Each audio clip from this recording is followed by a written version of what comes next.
checking your attendance. The Lord is checking your attendance. Wala na naman yung iba. Yung iba ay wala yun. Wala naman. Pero dalangin ko, by December 21, yun po ang ating pong dakilang pasasalamat sa Diyos. No? The foundation of the Jesus is My Life Church na itinangarap ko sa pinakapuso ng Diyos. Amen. Sa December 21, 3 o'clock. Okay? Praise God. Basta pagdating sa Panginoon, ibigay po natin yung pinaka-the best. Kasi the best God siya. Amen? Hindi po siya ordinaryong Diyos. Siya po ay may-ari ng ating mga buhay, may gawa ng langit at lupa. Walang anumang bagay na meron tayo ay hindi galing sa Kanya. Amen? Lahat ng bagay ay galing sa Kanya. Wala tayong dapat ipagmamalaki. Wala tayong dapat ipagmayabang dahil lahat ng bagay, ang mga kakayanan, meron pa doon mga talento, kakayanan ng buhay. Wala. Hindi po tayo nagkakaroon ng ganyan kung hindi po galing sa Diyos lahat. Amen? Kaya all the glory belongs to Jesus alone. Amen? Praise the Lord. Hallelujah. So, sa oras at araw nito, praise the Lord, ayanin mo na kami buksan itong sa aklat po ng Luke chapter 21.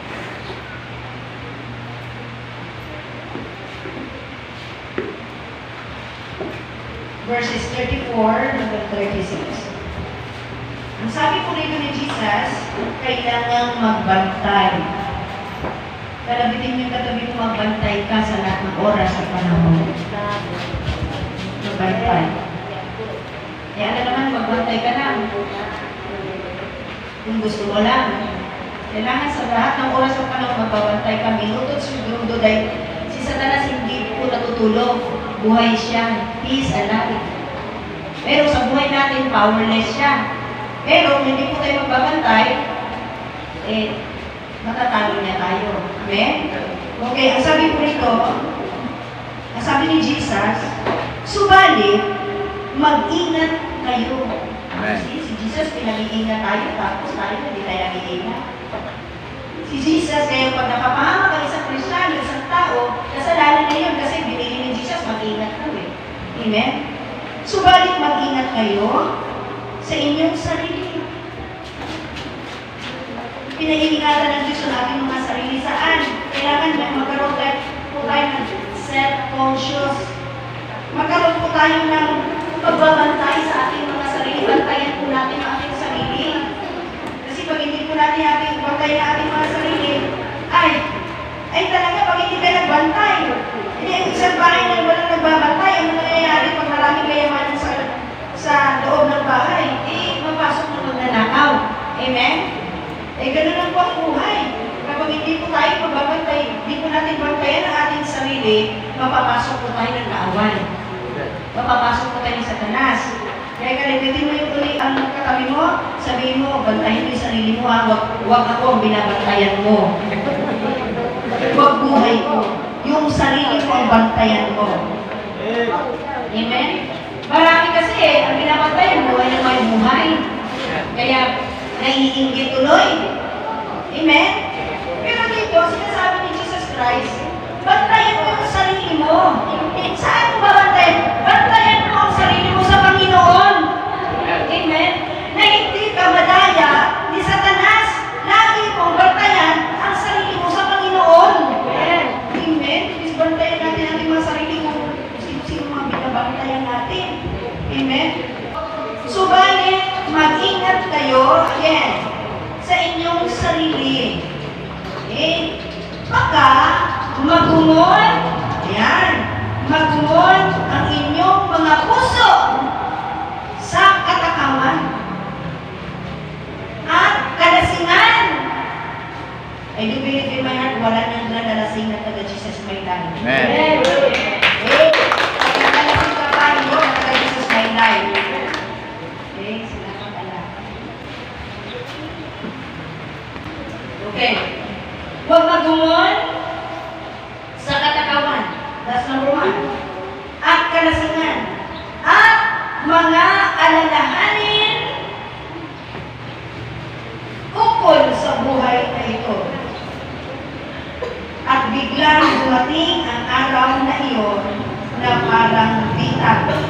Sapagkat ito ay darating sa lahat ng nabubuhay. So, malapang po ng lahat ng nabubuhay sa ibabaw ng lupa. 36, subalit maging handa kayo sa bawat panahon. Walang tulog-tulugan sa Lord, ha? Walang tulog-tulugan sa Lord. Sa bawat panahon na manalangin, magkaroon kayo ng lakas. Amen. Sa lahat ng panahon, nagbabantay, manalangin, laging malakas sa Lord. Laging malakas sa Panginoon. Eh, mga ngayon, walang ginagawa, kundi magpapalakas sa gym, wala po masama loob. Pwede po yan, 1%, pwede po yan, pero 99% ng kalakasan dapat sa Panginoon. Amen. Okay. May lakas upang makatakas sa lahat ng mga bagay na ito na mangyayari. At upang makatayo kayo sa harapan ng anak ng tao. Ang ganda na sinasabi ng Panginoon. Salamat dahil buhay pa po tayo. Amen. Dahil magkaroon pa po tayo ng self-conscious pagbabantay sa ating mga sarili na dapat po hindi po tayo pabaya sa ating pananampalataya. Amen. Hindi po tayo dapat pabaya sa Panginoon na araw at gabi dapat tayo ay nagbabantay na hindi po tayo masalakay. Amen? Hindi po tayo mapasukan. Amen? Hello? Saan po tayo pinag-iingat ng Panginoon?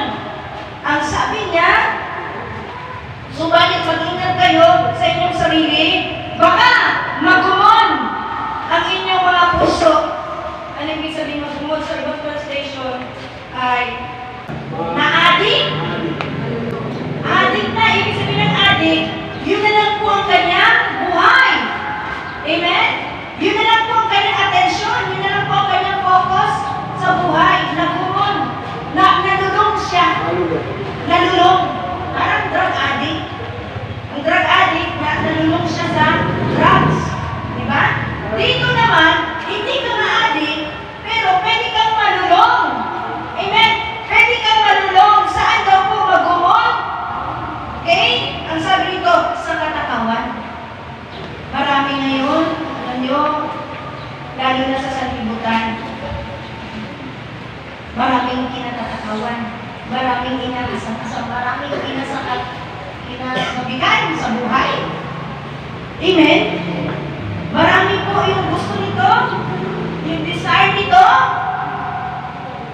Sabi ni Jesus, mag-ingat daw po tayo na yung ating pansin, yung ating atensyon, yung ating focus sa buhay ay huwag pong mapasok, malulong, magulong, ma-addict na lang sa bagay na yun. Alam niyo, sabi ko sa na-share ko sa media, ewan ko kung dumaan sa wall ko. Ang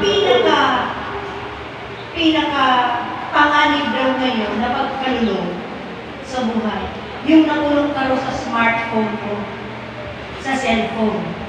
Kasi ngayon, alam niyo po ba, yung cellphone mo lang masama yan. Binigay po yan ng Diyos para magamit po yan sa ministry. Amen? Amen. Para i-chat mo, mag-follow up ka, magpalaganap ka ng salita ng Diyos. Amen? Magamit mo yan sa kalwalatian ng Panginoon. Kaya lang, ang cellphone ngayon, ang number 1 na kanaban ng Diyos sa tao, lalo sa bansang Pilipinas. Mas nahahawakan kasi ng tao ang cellphone kaysa Bible. Hello? Kalaban ng Diyos ang mga cellphone ngayon. Dahil pinagsisilosan ng Diyos ang mga cellphone ngayon ng tao. Bakit? Alam niyo, kung cellphone ang hawak mo, nakakarating ka na sa ibang panig ng mundo. Nai-inform ka na sa iba't ibang panig ng mundo. Amen? Lahat ng nanlayaw, nandyan, lahat ng karwaduman, makasalanan nandyan sa cellphone.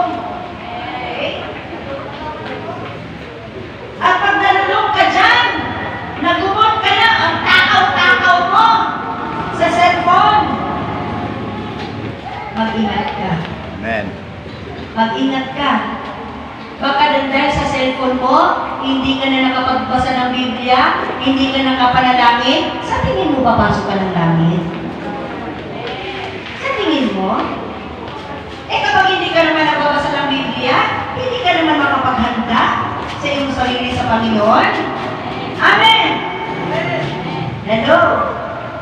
Pwede sana mag-cellphone eh. Kung lahat na lang ng preaching ng Jesus My Life, pinapakinggan mo, lahat ng kanta, lahat po ng aral, mga pwede ng mga pastors, dapat yan po ang ating attention eh. Pero kung nagbuhon ka na, maghapon na lang ilang buhay mo, pinag-iingat ka ng Panginoon. Amen. Hello! Pinag-iingat ka. Kaya alam nyo, kung bakit may mga kasalanan ka hanggang ngayon, dala-dala mo pa, hindi mo mabitawad, gapos ka, dahil hindi ka talaga nagbabasa ng malalim ng Biblia. Pero diniremind ka ng Lord today na mag-ingat ka. Amen. Na huwag kang ma-addict. Amen, matakaw ka sa cellphone. Ang pansin mo, ang attention mo, ang focus mo na sa cellphone. Ang sabi ni Jesus, mag-ingat ka. Amen. Kalabitin ka tabi mo, mag-ingat ka sa cellphone mo. Hello? At church,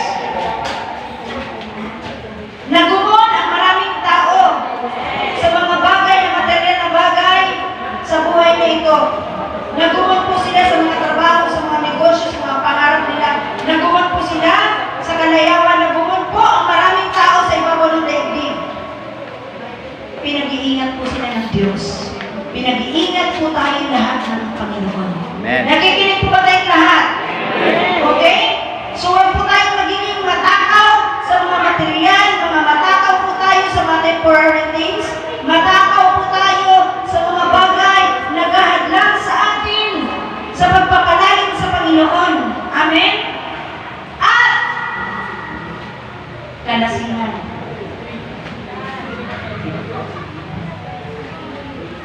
Meron ba bang naglalasing? Pinag-iingat ka ng Panginoon. Amen. Hello?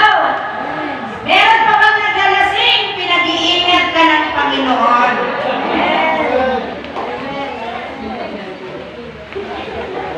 Ang galing ng Lord, no? Nawa marinig nyo ito habang umiinom kayo.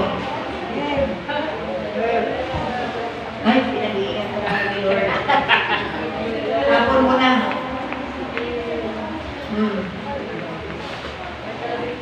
Pinag-iingat ka ng Panginoon. Hello! Ang bait ng Diyos. Amen. Pinag-iingat po tayo sa ating mga sarili. Amen. Purihin ang Na huwag Diyos. maadik sa maraming bagay, matakaw sa maraming bagay, sa mga temporary things, trabaho, negosyo, lahat po ng mga ating dinisign ng daigdig na ito. Okay? Pinag-iingat po tayo ng Panginoon. Okay? Dalangin ko, wala na pong maglalasing. Amen. Dahil sa araw na ito, pinag-iingat ka na ng Panginoon. Sabihin mo ulit sa katabi mo, mag-ingat ka naman, makinig ka, para mapabuti ka. Ingat ka naman. Hindi mo ko may sabi niya na, huwag kayong nagtatakbo sa akin. Mag-ingat. Nagtatakbo kayo sa akin, nagtatakbo kayo kay Jesus. Nagbabasa na ako. Hindi ako to. Ito si Jesus, kung kayo mahal kayo. Wala na po naglalasing. Kung hindi kayo mahal ng Diyos, hindi niyo ito maririnig. Amen? Hello? Okay? May maraming mga tao sa daigdig na gagalit pag naririnig ito. Hindi nila alam na mahal sila ng Panginoon, Amen. pinag-iingat sila. Salamat ka tayo, si Daddy Osino, nasa ibang church yan eh. Ilang church na po ang napuntahan yan. Habang nag-water baptism daw sila, nagtatanduay, nag-gym. Pero tuloy ng Panginoon dahil dumating daw siya sa Gemel F na wala. Amen. Amen? Kasi bakit? Ang daming churches na pinuntahan yan, pero dito lang sila lumaya. Amen. Bakit? Ang sabi kasi ng 2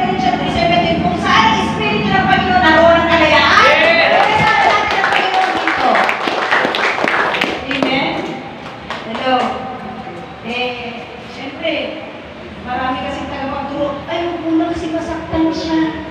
Eh kung mamatayan bukas,